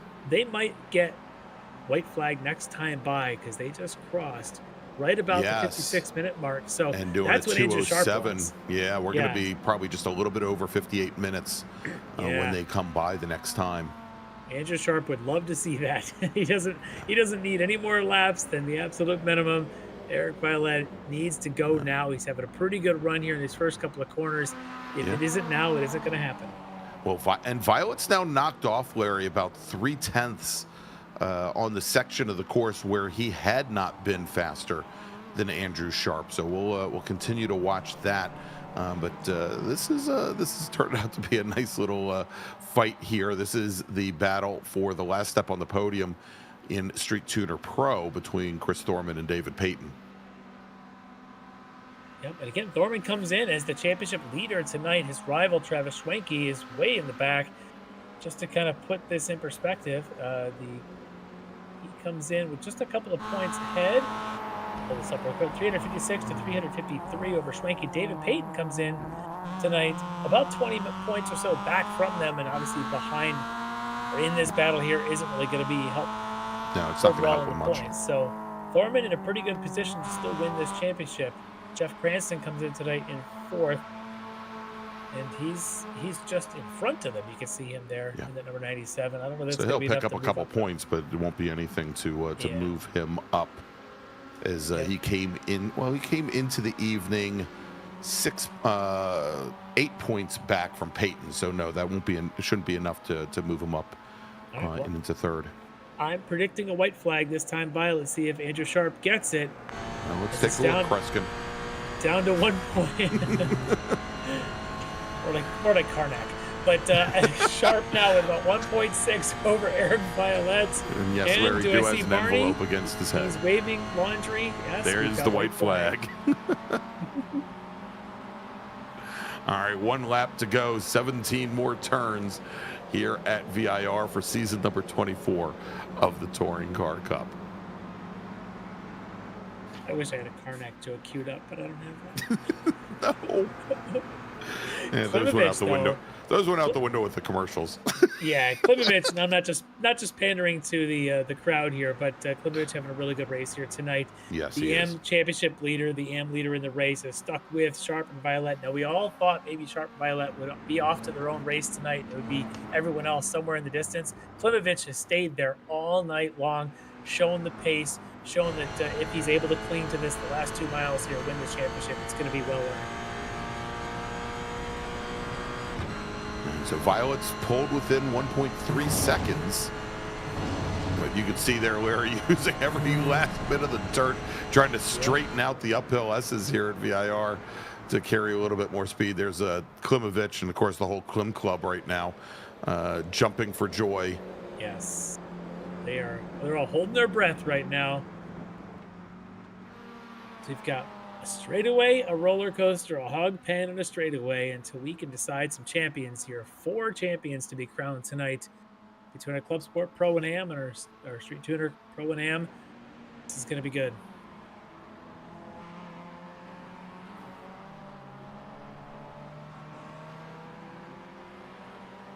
Sharp, last time down the roller coaster, he did say he loves this track. He's put on a pretty good display tonight that his favorite track, he's also pretty good at it.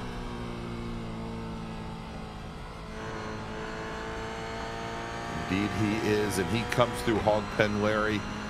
He is a full second clear of Eric Violet and taking the win in round number 8 here at Virginia International Raceway in Club Sport Pro is going to be Andrew Sharp. Eric Violet will finish second, but will in turn take the season 24 championship.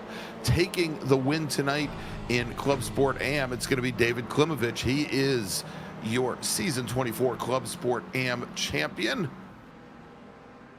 Tom Jenkins should be, and we'll take a look here as Jenkins now comes down the roller coaster for the last time. Jenkins will finish second tonight in Club Sport AM. Jacobs, does he have enough? Not quite. Not quite enough to get around Tom Rathke at the end. And so Bobby Childs, Larry didn't even cover it. Bobby Childs works his way up to third in Club Sport Pro tonight. I think that might be his first podium here on the Touring Car Cup with the GR86s, with Tom Rathke and Jeff Jacobs finishing 4th and 5th. Now here's Mike Chase as he comes down the roller coaster using all the curb on the last lap there, coming through as he comes through Hog Pen now. Mike Chase, he's going to take the win in Street Tuner Pro. Well done tonight. Yeah, great run for Mike. And we've got a couple more machines still out on course. There is Jeff Cranston from Craney Customs, the number 97 car. He's going to finish second in Pro. And finishing third, it is the 60 of Chris Thorman from D2D. All right, we'll get our calculators, the abacus, and all other means of calculation out to figure out who's got these championships. I have an idea who's got them all, but I think we're going to wait and see. That's right. I'm sure Kevin Ford and the team will have the points updated momentarily so we can officially decide who are the champions here in season 24. All right, and coming across the line, taking the win tonight in Club Sport AM, it is Steve Daniel with Victor Harris finishing second, and Travis Schwenke rejoins the action. I thought he was going to go and pull like a Tommy Treacy or something. And well, you know, he's probably saying, I've had so many issues tonight, why not just drive through the South Pits as well? So yes, exactly. That's what he was doing. Yeah, great run here for Victor Harris. Again, he didn't even bother to qualify tonight. He had the speed. Unfortunately, he had that issue coming out on cold tires after his pit stop, and that may have given the possibly the championship. We know it gave the win to Steve Daniel, but I think the championship may go to Steve as well. Let's see how it works with all the drops. That's right. So we'll have that information here in just a few moments. And Josh, can we get the finishing order back up on screen? Is that possible? All right. Here we go. And so again, in Club Sport Pro, Andrew Sharp from Vermilion, Eric Violet from D2D, and then Bobby Childs from D2D. Then in AM, David Klimovich with the win, Tom Jenkins second, and Dale Maxwell. Maxwell finished, I believe, 8th overall and takes the last step on the podium in Club Sport AM. And then in Street Tuner Pro for our Mazda MX-5s, Mike Chase, Jeff Cranston, and Chris Thorman, and in AM, Steve Daniel, Victor Harris, Robert Brist. And so you're seeing now, Larry, our drivers lining up for their photo op. And we'll hopefully have some of them here in the green room to talk to here momentarily. Matter of fact, I think we've got a couple of them already. So, Larry, why don't we talk to, don't make the Klim Club wait any longer. Yeah, let's bring in David Klimovich, driver of the number 21 Club Sport AM Toyota. Let's bring him into the box. All right, joining us is fan favorite. The family's on board watching it, David. David Klimovich taking the win in the AM category of Club Sport. And with that, the championship here in season 24 in Club Sport AM. David, congratulations. Great race tonight. Tell us how you thought it went. Well, I thought it went pretty well. Sorry, you caught me off guard a little bit. I was just trying to qualify really well and get a car or two between Dale, Tom, and I, because I knew from the practice times if I could get out in front of them, I could get away from them. But we had done a number of practice laps together, and it was if they were with me, they could stay with me. That was my biggest thing, was just getting a good qualifying time and then just trying to stay consistent. Yeah, you seem to be very consistent enough to really be pushing Andrew Sharp for the overall lead of the race quite a bit. You were right there with him. Tom Rafke was running with you for a while, and of course the championship contender there, Eric Violet. So you were right in the mix with all of them. What is it about this place? Is this just one of your favorite tracks, like a few folks have said? Is this just at the top of the list? I just had such a bad race last week or 2 weeks ago that I said that's not going to happen again. It was my worst race of the season by far. So I practiced a ton the past few days. I did probably 4 or 5 full-length AI races. Then I did a bunch of starts. I practiced all of my hits. So I was just trying to stay consistent. And then I ran with Eric as well the past couple days and got really consistent with him. So I was with him a lot of the race too. And I know right where he breaks, his line. So I was very comfortable behind him. Yeah, sometimes a bad race is the best motivation to go out and get ready for the next one and put it behind you. And you did a really good job of that. And you found the best time to go out and have your best race of the year and getting the class win here and clinching that championship. Is this something you had your sights set on here a couple of months ago? We started this thing.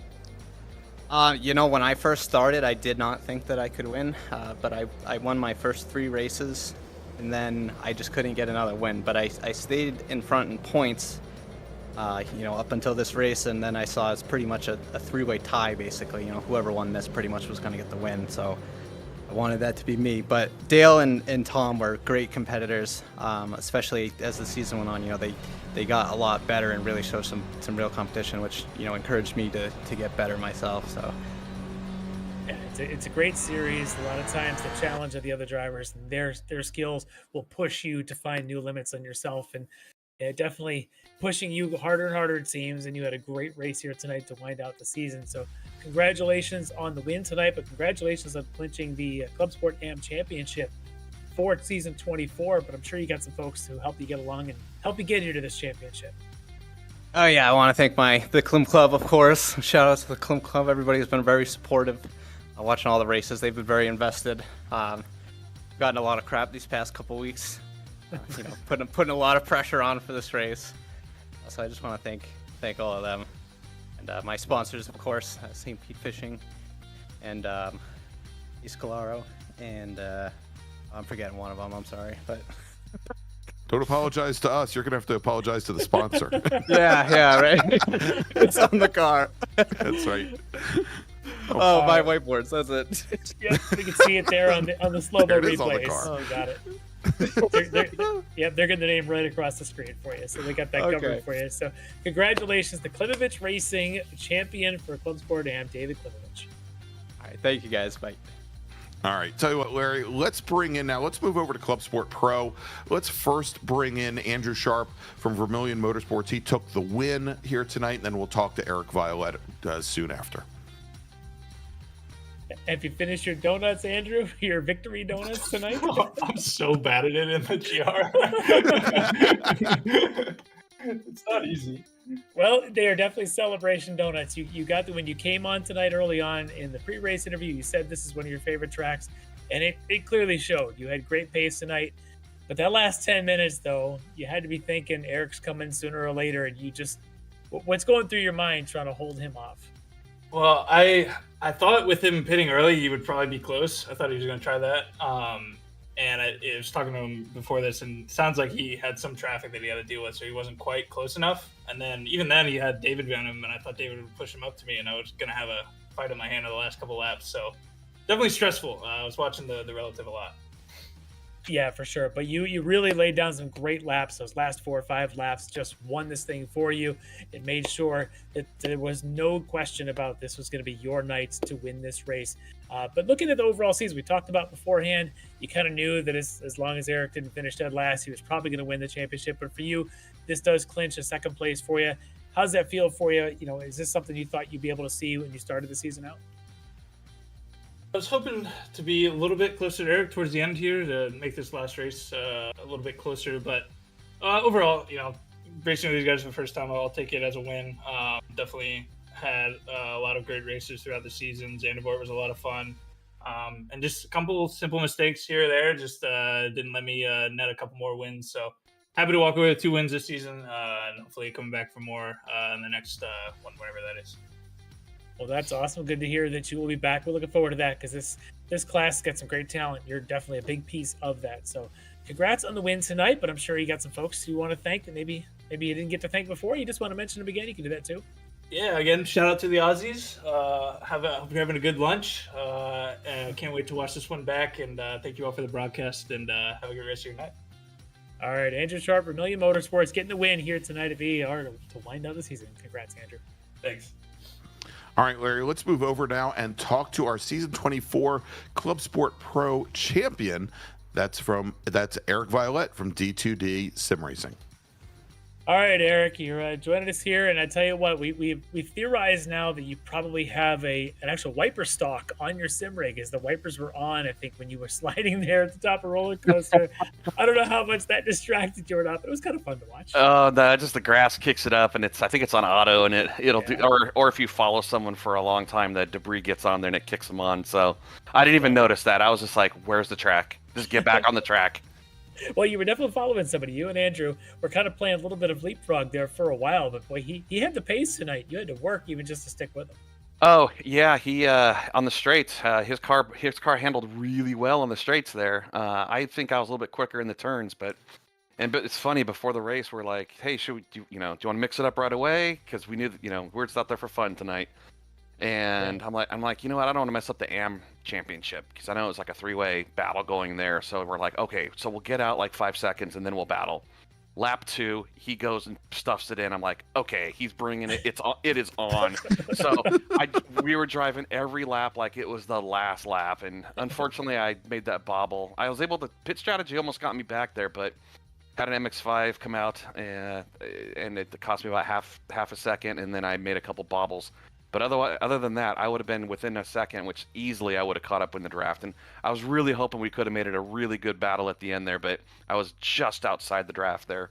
Yeah, he did a great job those last 5 laps or so after his pit stop to just hit his marks nearly perfectly. And that, I think, is where the race was clinched. Had there been one more lap, you gained a lot of the last one, but I think he knew the white flag was out. Yeah. It was going to be his to take the win. But that aside, for you, this clinches a championship for you officially now.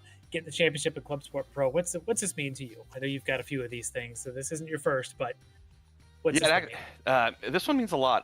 There wasn't as much competition the last season. I think last season was the first time we run the GR86, and there was some competition. But this one, you had to bring it every single race between between Barrios, Porter. When I know he didn't make all the races, but Porter was fast.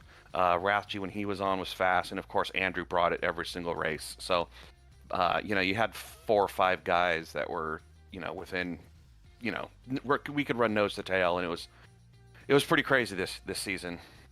Yeah, it definitely was. It was a lot of fun, and I'm hoping that all you guys come back to the next season and we could do this all over again. It could be a good one. But before I get to your if you got any shout outs, because I got to mention your teammate who put it on the podium here tonight. We're probably not going to interview him, but Bobby Childs gets a podium here tonight in the last race of the season. That's got to feel good for Bobby, I'm sure. But as your teammate, though, it's good to see your teammates doing well.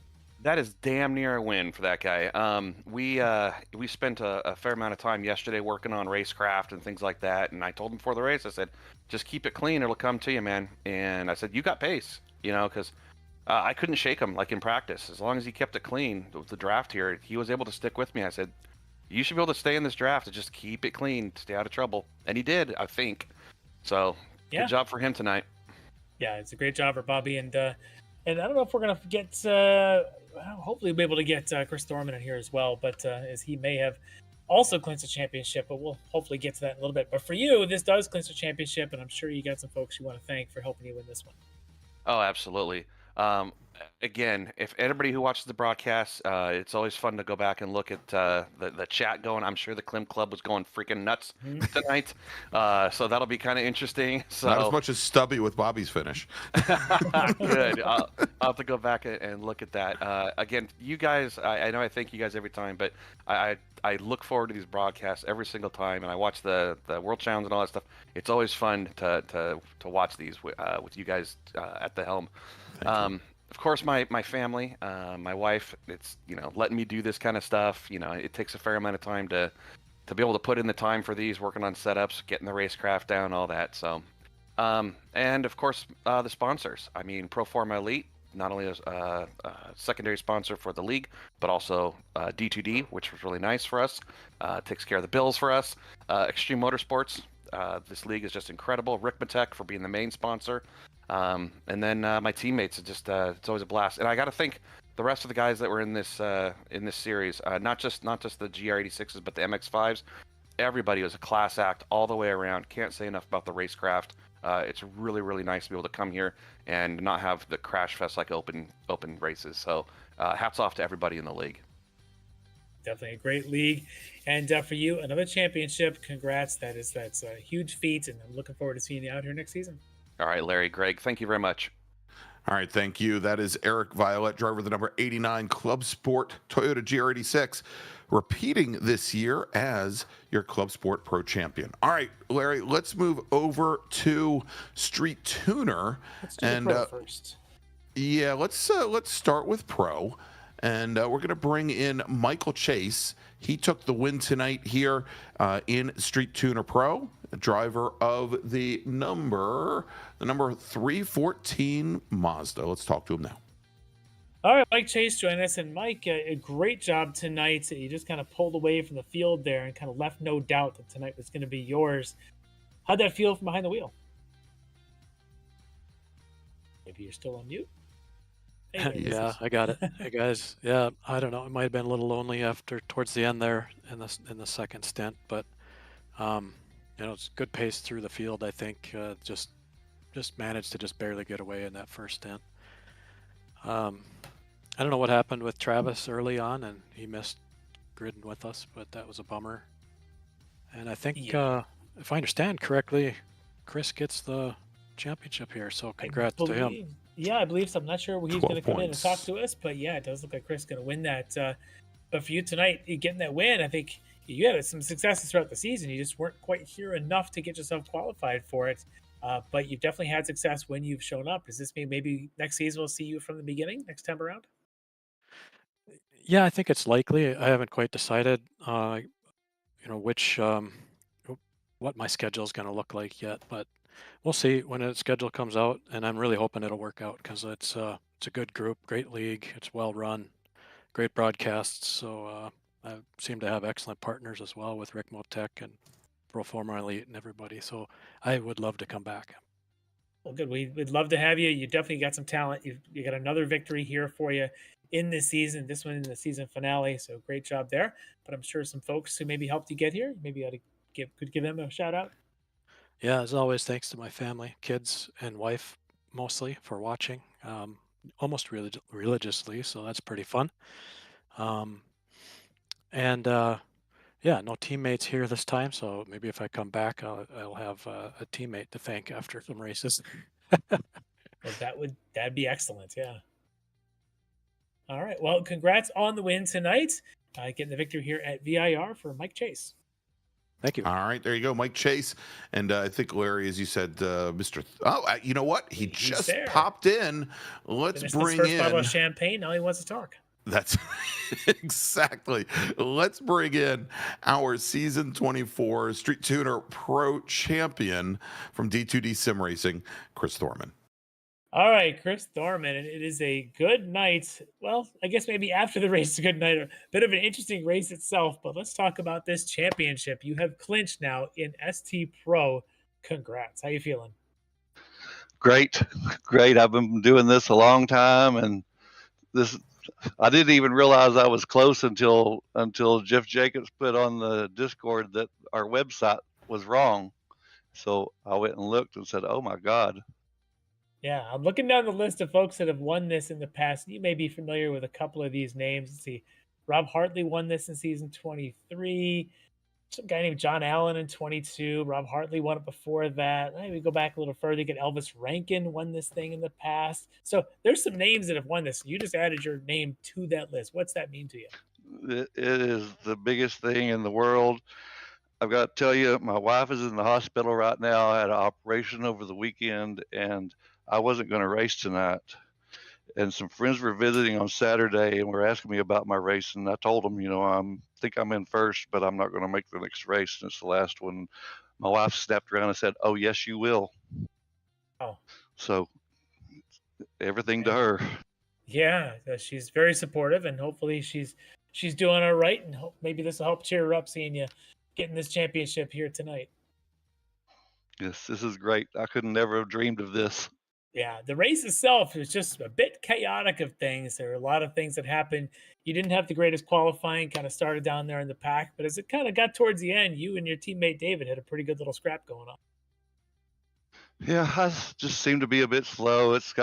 My mind has to be 100% locked in, or I'm not really fast, and I wasn't that tonight, so I didn't have nothing for Chase, but me and David were really fighting. Yeah, well, because David has a chance to pass me too if I was to do real bad. So, yep, yeah, he's in that mix. He's going to wind up third in the championship points with Travis in second, but you, sir, have got yourself that championship. But I know you've got a lot of folks you want to thank for helping you get it. Yes, sir. I gotta thank y'all for showing everybody what we do, and love watching our broadcasts. Got everybody at Extreme for giving us a place to play. Been here for like 7 years, and it's just the greatest league to be in. Got to thank Ricmotech and Performa, and especially my wife, SCCA. Hope I'm not forgetting anybody. Butt Kicker. Oh no, they're not on this one, are they? That's next week, or maybe not. Oh no, not next week. A couple weeks. They sponsor enough of these. That's where you can always throw their name out there. Save that one for May 6th. Thank y'all. I didn't know that it was official, so I wasn't coming up here. And then Eric ran down and told me, "Hey, they're looking for you up there." Yep, it was true. We want to talk to the champ himself, and I'm glad you made it over here. So, congrats on the success of this season and this championship. Your name's going to be right alongside those others as having won a championship here in ST Pro. So, congrats. Thank you very much. All right, everybody. That is Chris Thorman from D2D Sim Racing, your season 24 Street Tuner Pro champion. So now that leaves one class, Larry, and that is Street Tuner Am. Let's bring in our winner tonight, Steve Daniel from SKKJ Racing. And Larry, by virtue of his win tonight, he goes from a 1-point deficit to winning the championship by 3. Let's bring in Steve. All right, Steve Daniel, you knew what was on the line when the green flag dropped tonight. You knew that it was going to come down to you or Victor. And early on, it looked like Victor had the advantage, but he had some issues. Got you out in front of him. After the last half of the race, what's going through your mind, knowing what's on the line, knowing that you just got to keep him behind you? Yeah, I lost him a little bit at first with David. He kind of went off and I got stuck behind him and Victor got through and I thought, "Oh, there it goes. He's got me." And then I don't know what happened. I came out of the pits and he was behind me and then I looked up and all of a sudden he was, 12 seconds back. So, Yep, unfortunately, he had some issues there in his first lap coming out of the pits, but that ends up being to your benefit as you're able to come along here and take the win in the AM class, and more importantly, take the championship here in STAM for the season by, as Greg mentioned, just 3 points separating you and Victor here at the end of the season. yeah, it was a lot of fun with Victor. Even though it was small group, the two of us at least kept it interesting throughout the year. So that was a lot of fun. Yeah, in fact, if I look at the season, you guys basically alternated from the start of the season of who won each race, just about throughout the whole season along. Pretty wild to see. Tonight was your night for sure to be able to clinch this thing. But if we had one more round, who knows? It might have gone the other way. Lucky for you, there isn't another round. This is it. This is the championship. So, what's this one mean to you? Like you said, you had a pretty good season battling with Victor. Where's this one stand in terms of successes? It's always fun. You try to do your best. The downside, it was a small group, but that also makes it a little more challenging. So had to put in a little more practice and try to keep up with everybody. So it was a lot of fun. Well, congrats to you and for winning this championship here in STM. But I'm sure you got some folks you want to thank for helping you get there. Yeah, as always, just the sponsors and the league admins who do such a great job with this one. And then, as always, you guys at Apex for supporting us. We love calling it. There are always exciting races, and we love winning teams, and yourself being a winner here. Congrats for that and winning the championship in STM. So your winner tonight, Steve Daniel. All right. Thanks so much, Steve. Appreciate it. All right. There you go, Larry. A season in the books and 4 new champions named. And we'll have to see who are our season 25 champions, as the Touring Car Cup's going to take a little bit of a hiatus for a couple of weeks. But don't miss out next week. Next week is the return of the Ricmotech Sports Car Series for our LMP3 and GT4 racers. Going to be 60 minutes at Imola, and there is still time for you to join the grid. If you go to www.xmsracing.com/series/SCS, you too can join us on the grid. In 2 weeks, it's going to be round number 1 of our next season of the Ricmotech World Challenge. And where are we going to be, Larry? We're going to be at Imola again. So we'll be there 2 weeks in a row. Going to be our 75-minute sprint race for our GTP and GT3 racers. And if you'd like to join us on grid for that, xmsracing.com/series/RWC. And then May 13th, round number 2 of the Sports Car Series from Alton Park. All right, so let's wrap things up here, Larry. I want to thank everybody for joining us here for season number 24 of the Touring Car Cup, and definitely looking forward to season number 25. So for Larry Lefty McLeod, for Josh Wilkie, I, of course, don't want to forget Jonathan Grabowski, who's been with us all season as well. We'll see you next week from Imola for the Sports Car Series.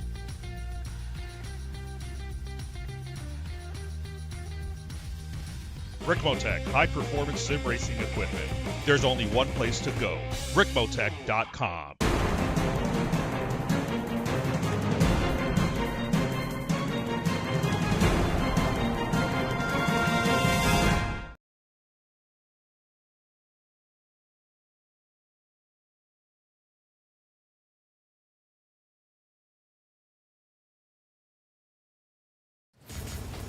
Are you struggling for consistency in your sim racing? Does your iRating look like a roller coaster? If so, we have good news for you. The way to get more consistent is to first understand what you're doing differently than the professionals. And VRS is the answer. With our competitive subscription, you will have the telemetry, setups, tutorials, and everything else you need to fully analyze your driving. Our data packs and the ability to compare your driving with the best in the world will show you exactly where to adjust your inputs, change your driving line, and shave seconds off of your lap times. And our powerful and precise Direct Force Pro wheelbase and precision pedals are being used by some of the world's best drivers. All these champions agree that VRS hardware is not just the best on the market, it's also priced well below the competition. So if you're looking to upgrade to direct drive and the best pedals in sim racing, VRS is your answer. If you want to get better, get faster, and make it happen sooner rather than later, you owe it to yourself to find out why so many people are switching to VRS. You'll be so glad that you did. Visit www.vir